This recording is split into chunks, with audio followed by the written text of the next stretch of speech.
آتش از دل هجم نرفت. دلی عاشق پر از درد است، چشمی عاشق پر از گریه، ندارد هیچ قلبی آرام تو نباشد با یک جایه.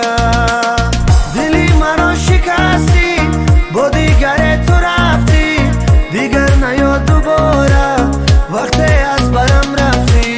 دلی مرا شکستی با دیگر تو رفتی، دیگر نیاد دوباره وقتی از برم رفتی.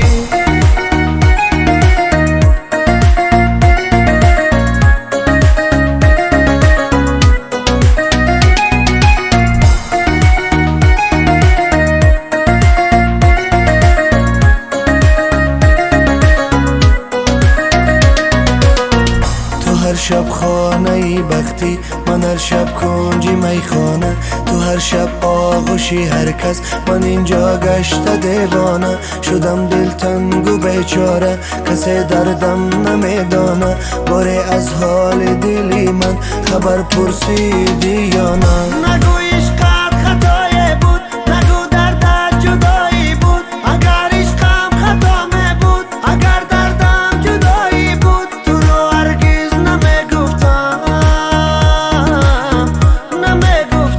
و یارم بود. دلی مرا شکستی با دیگر تو رفتی، دیگر نیاد دوباره وقتی از برم رفتی. دلی مرا شکستی با دیگر تو رفتی، دیگر نیاد دوباره وقتی از برم رفتی.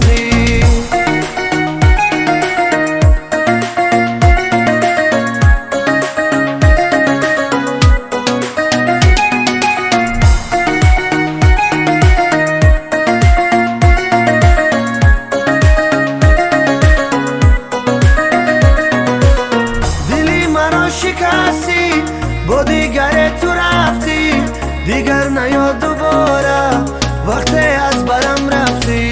دلی مرا شکستی